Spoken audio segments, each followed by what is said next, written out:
Hello and welcome to India Business Hour. I'm Shireen Bhan. The headlines that we're tracking for you this evening. India's manufacturing activity in March hits the highest level in 16 years. The HSBC Purchasing Managers Index at the highest point since 2008 thanks to strong production, new orders and expansion in hiring. But auto sales in March paint a mixed picture with strong growth in passenger vehicles even as commercial vehicles struggle.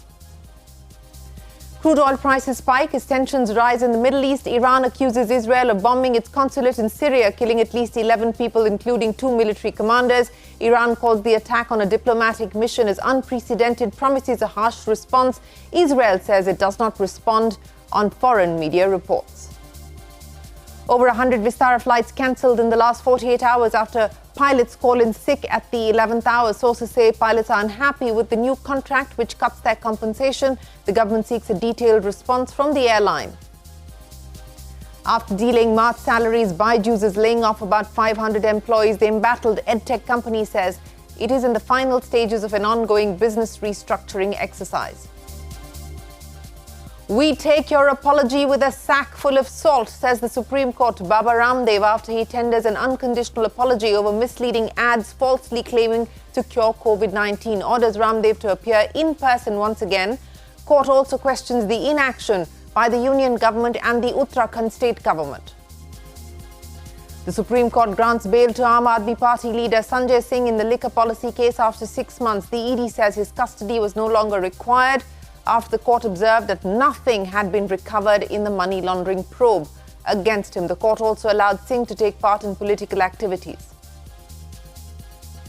Aditya Birla Fashion plans to spin off its lifestyle business Madhura Fashion into a separate listed entity. The stock rallies in trade as investors expect the vertical demerger to unlock value. Prime Minister Modi attacks Rahul Gandhi for his match-fixing comment at a rally in Uttarakhand. Rahul Gandhi will campaign in Kerala's Wayanad tomorrow. Union Home Minister Amit Shah attempts to quell infighting within the BJP in Karnataka after former Deputy Chief Minister Ishwarappa was denied a ticket. India's ice cream and beverage makers get ready for high demand ahead of what promises to be a scorching summer. Well, the heat is coming, but let's start with the market action. Sensex and the Nifty managing to claw back some of the losses in late trade, ending the day flat. Both the indices marginally closed in the red today. The Sensex, though, within striking distance of 74,000.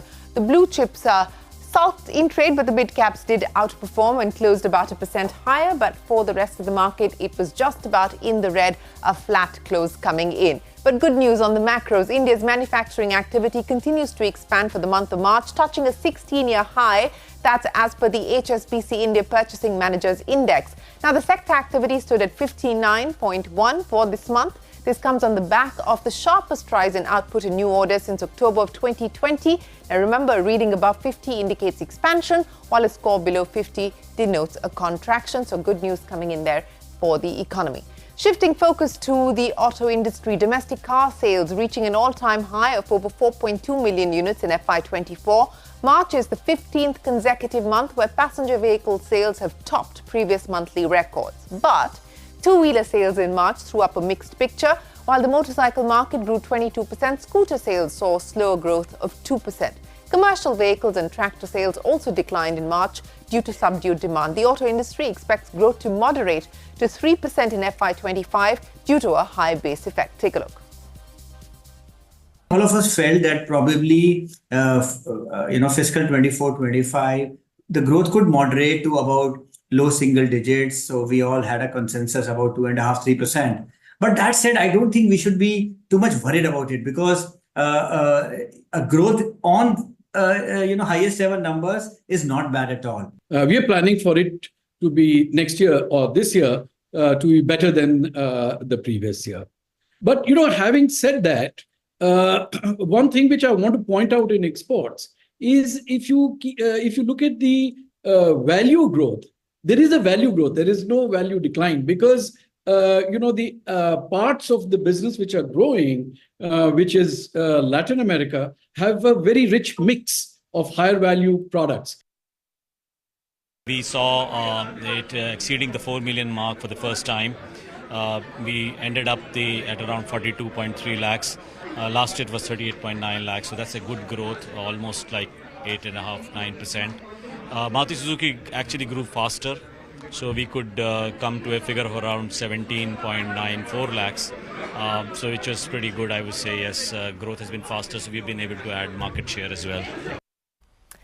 Well, that's the outlook for India's auto sector. The big global story that we are tracking this evening: crude oil prices spike as tensions rise in the Middle East. Iran has accused Israel of the airstrikes on its consulate in Syria's Damascus, killing at least 11, including senior Iranian military commanders.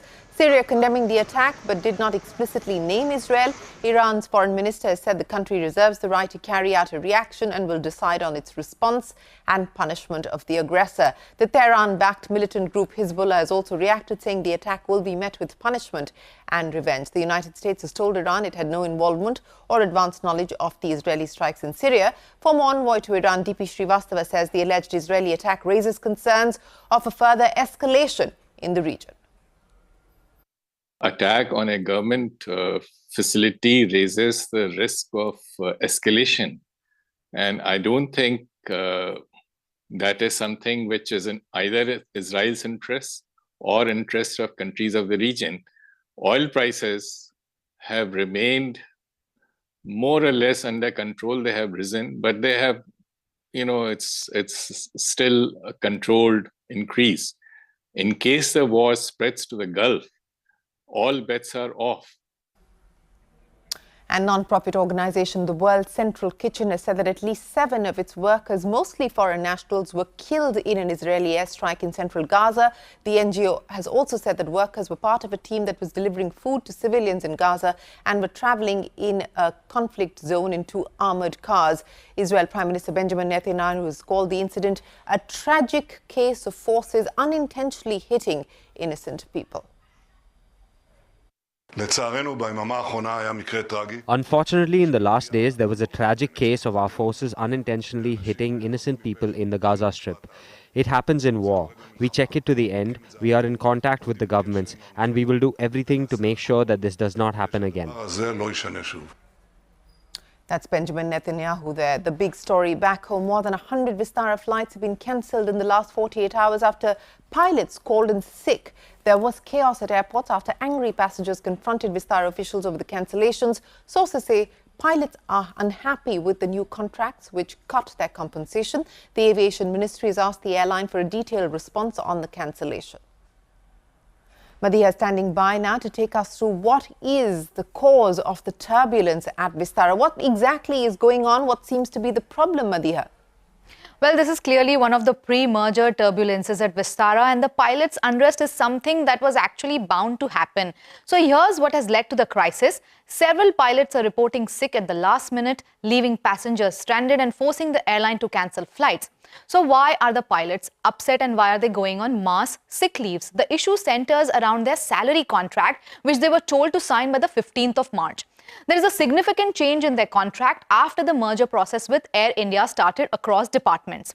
Now, sources tell CNBC TV18 that pilots are not willing to sign as the new contract reduces their salaries by almost half. It cuts their guaranteed pay from 70 flying hours to 40 hours. This is the same issue why Air India pilots were protesting, if you remember, last year when their contracts were revised and their fixed pay was reduced from 70 flying hours to 40. Now, it is learned that this is mostly affecting the first officers who fly Vistara's narrow-body A320 fleet. Now, pilots who I spoke to said that this change will nearly halve their salaries and cause a reduction of 90,000 rupees to 1 lakh rupees to their salaries of first officers every month.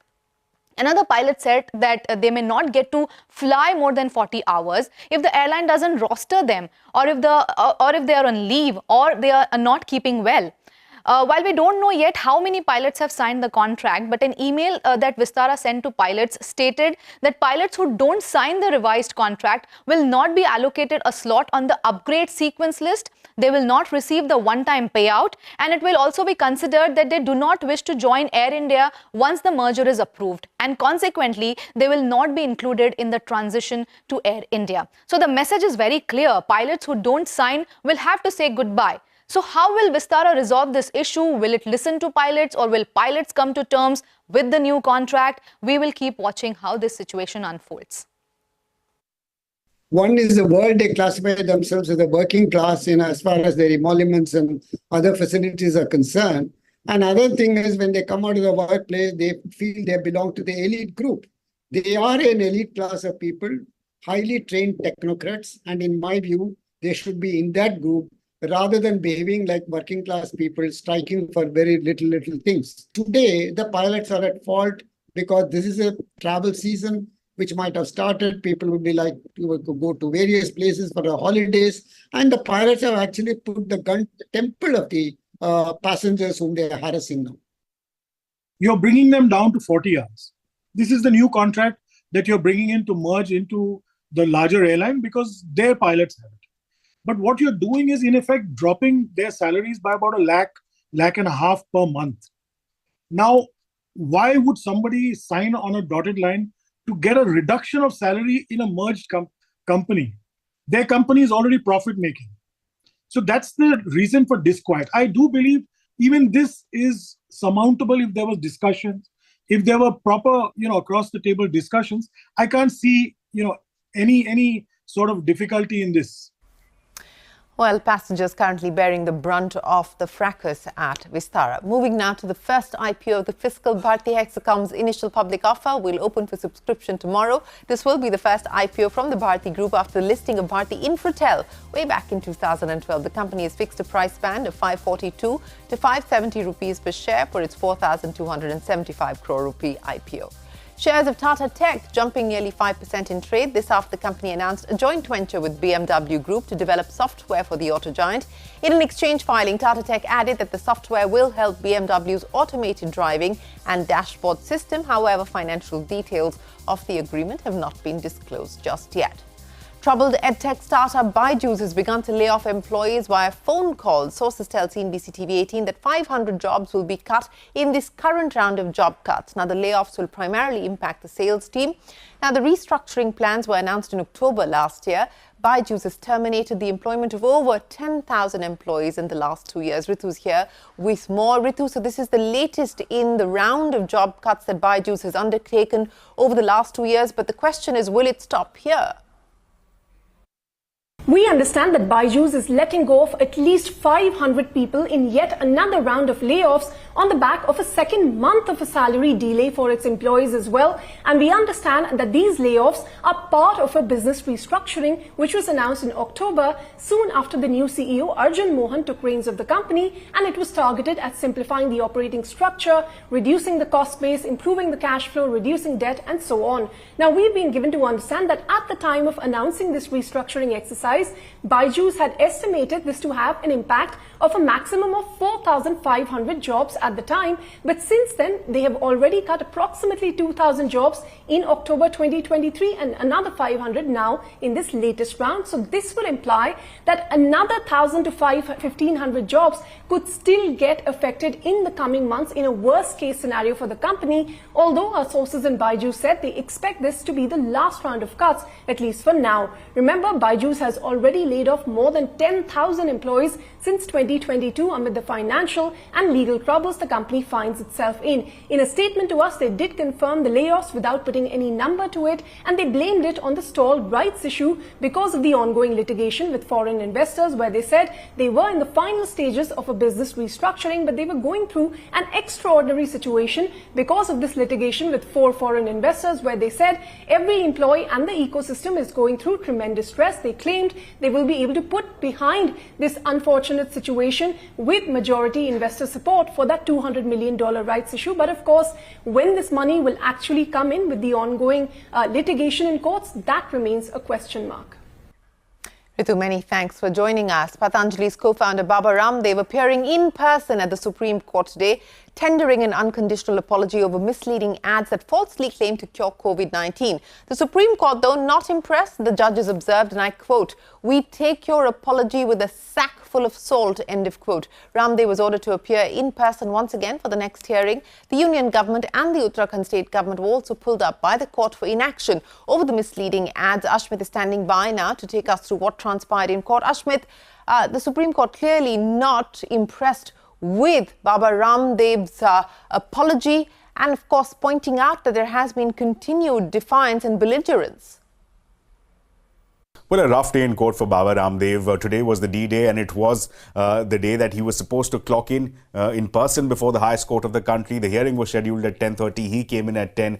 The Supreme Court not addressing him directly, speaking through his lawyers, but expressing its frustration nonetheless. The Supreme Court called his unconditional apology a half a page of an apology. He said that it was not moved by it, it was not persuaded by it, it will not accept this apology, saying that it will take it with a sack full of salt. The Supreme Court observed that Baba Ramdev knew about the Supreme Court directions regarding stopping of the advertisements. He did not stop the ads, rather did a press conference. The Supreme Court said that this attitude shows an attitude of defiance, one of belligerence, that he's defied the orders of the highest court of the country with impunity, and that consequences need to follow. So he's been directed to appear once again next week before the hearing to explain his conduct. This is a final opportunity of sorts. But that's not all. The Supreme Court also hit out at the centre as to why the centre took so much time in taking action, why no action has been taken so far, why the buck has been shifted to the state governments, why despite the central government's own expert committee red flagging some of these Patanjali Ayurved products, still no action being taken by the centre.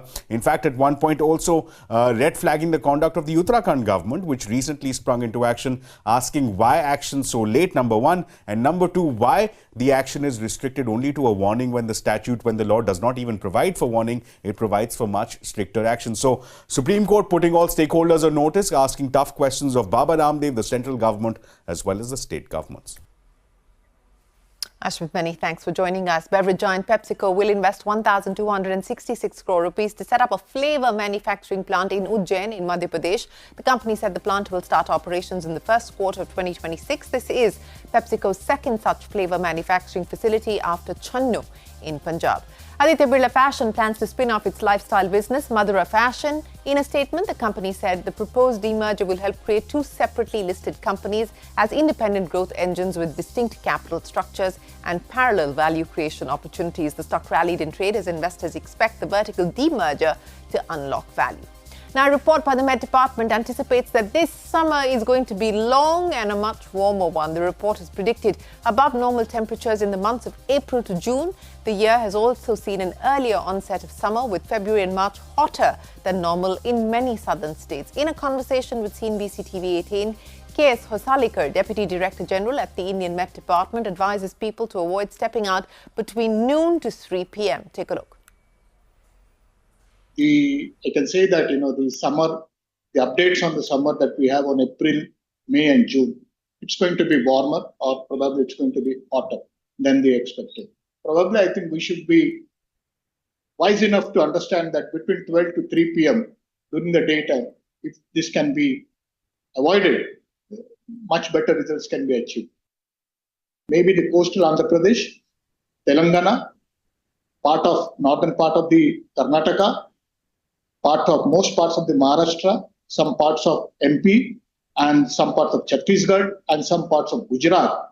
There are places which are going to have the above normal heat wave anomaly days are projected in this. So when I say above normal, means the heat wave are likely to remain for a little longer duration in this particular 3 months. This is what I'm expecting. Well, brace yourself for a long summer. The summer has India's ice cream and beverage makers gearing up for a sharp rise in demand. Rasna's chairman and managing director Piroz Kambata said demand picked up pace during Holi and Ramadan and is expected to only rise from here on. Similarly, Baskin-Robbins India's Mohit Khattar said the brand expects rapid growth in the coming months. So for me, at least in a powder concentrate, not for me, also for all dilutables who are in bottles and me, what is important is how long the summer runs. So we only hope the summer runs longer, more important than the heat, if you ask me. But luckily, as of now, the going has been quite positive. And the fact that the Holi and the Ramadan also have come back to back also has helped in generating a very good primary sales in terms of the loading the market. Now let us see that the offtake also sort of, keeps the same steady state. We are in for a nice, long, hot summer. From various perspectives, works well for us. And we are looking at a very, very robust growth. In the last couple of years, we have grown faster than the industry.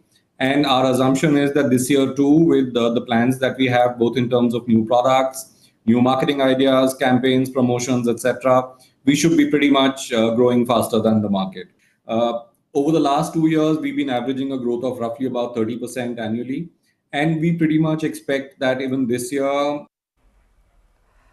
Well, a scorching summer. Good news for beverage and ice cream makers, not so much for us. Now, the Supreme Court has granted bail to Aam Aadmi Party leader and Rajya Sabha MP Sanjay Singh in the liquor policy case after 6 months. The court observed that the Enforcement Directorate did not submit any evidence of a bribe taken by Singh or provide evidence suggesting a money trail. The court has also allowed Singh to participate in political activities while he is out on bail. Ashbit, who's been tracking that case, joins us again. Ashbit, many thanks.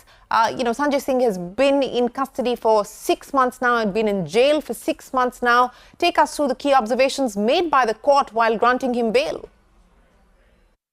Well, after 180 days in court, Sanjay Singh is ready to walk free. He's ready to participate in the upcoming elections, all on account of the proceedings that we saw today before the apex court. Now, Abhishek Manu Singhvi, appearing for Sanjay Singh, had argued before the top court of the country that the only allegation that the ED is relying on is that a bribe has been paid to him for 2 crore rupees, yet no evidence has been shown. In fact, he substantiated that argument by going a step forward and saying that if there was indeed any evidence, why was no attachment done by the Enforcement Directorate? Why was no assets of Sanjay Singh attached? Further, he went on to say that the ED is relying exclusively on the 10th statement of an approver called Dinesh Arora, that the initial 9 statements which did not implicate Sanjay Singh were not relied on. Only the 10th statement was being relied on. Now, this is something that the apex court caught on to. The Supreme Court asked the ED as to why no attachment. If there was indeed evidence to substantiate its claims, why no attachment of assets of Sanjay Singh? Second, the question that was asked of the apex court is that why was no reliance paid? Why was no heed paid to the 9 statements that didn't implicate Sanjay Singh? And why the heavy reliance exclusively on the 10th statement? And finally, the apex court also observed that there has been no evidence displayed by the Enforcement Directorate to substantiate its claim. There is no trace of a money trail that leads up to Sanjay Singh. So on the back of these findings, the ED went back to the drawing board. It came back and said that given the peculiar facts and circumstances of this case, it is willing to allow the concession of bail to Sanjay Singh. So on the back of that, the apex court allowing bail to Sanjay Singh, releasing him from custody, releasing him from jail, saying that he's free to participate politically as far as these elections are concerned, and also importantly noting that the facts and circumstances of this case, these orders will not serve as a precedent for others. Ashwat, many thanks for joining us. Now, the Supreme Court has sought responses from the Election Commission and the Centre on a plea seeking a complete count of voter verifiable paper audit trail slips. Currently, only 5 randomly selected EVMs are verified through VVPAT paper slips in each assembly segment of a parliamentary constituency. The petition suggests simultaneous verification to save time rather than the EC's guideline that mandates sequential verification. State Bank of India has refused to disclose its standard operating procedure for the sale and redemption of the electoral bonds. In a response to an RTI application, the public sector bank cited the exemption given under commercial confidence. Remember, the RTI Act exempts revelation of commercial confidence, trade secrets and intellectual property. On the campaign trail, Prime Minister Modi attacking Rahul Gandhi for his match-fixing comment at a rally in Uttarakhand. Rahul Gandhi, meanwhile, will campaign in Kerala's Wayanad tomorrow. Home Minister Amit Shah holding a roadshow in Karnataka, attempting to quell infighting within the BJP in Karnataka after former Deputy Chief Minister Ishwarappa was denied a ticket. He has declared he will fight against the son of former Chief Minister B.S. Yediyurappa at Shivamoga. Up next on India Business Hour, we turn the spotlight on Jammu. Traders claim that local infrastructure has been neglected and it's difficult to reach out to bureaucrats. They call for an elected government as soon as possible. You can catch all of CNBC TV 18's news and updates on Facebook, X, Threads, Instagram and JioCinema.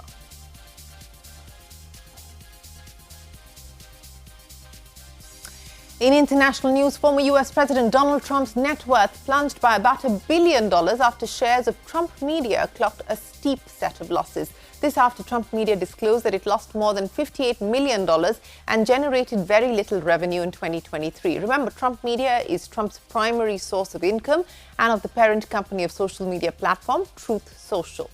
And sticking with the former president, Donald Trump, boasting a $175 million bail in his New York civil fraud case, averting asset seizure by state authorities. Remember, Trump was found guilty in February for fraudulently inflating his net worth by billions to secure better loans. The bond pauses any action that could be taken against Trump's properties until at least September, when the state appeals court will set a schedule to hear his appeal on the $464 million verdict against him.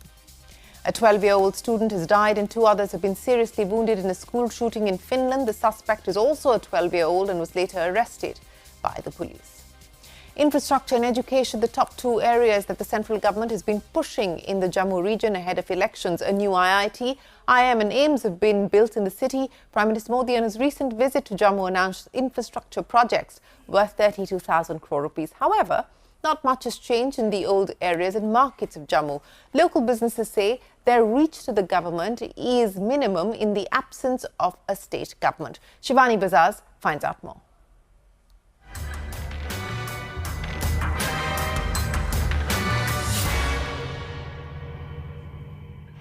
Well, with the promise of transforming the landscape of Jammu into a hub of education and development, the Government of India has put the spotlight on new educational institutions, hospitals and road and rail lines. With the promise of establishing prestigious institutions like IIT and IIM being fulfilled, the Government of India has now announced the extensive infrastructure push worth 32,000 crores recently.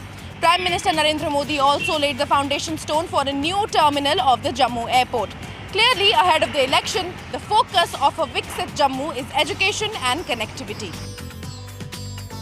और हमने संकल्प लिया है विकसित जम्मू कश्मीर का। मुझे आप पर विश्वास है, हम विकसित जम्मू कश्मीर बना करके ही रहेंगे। आज ही यहाँ 32,000 करोड़ रुपए के प्रोजेक्ट, उसका शिलान्यास और कुछ का लोकार्पण किया गया।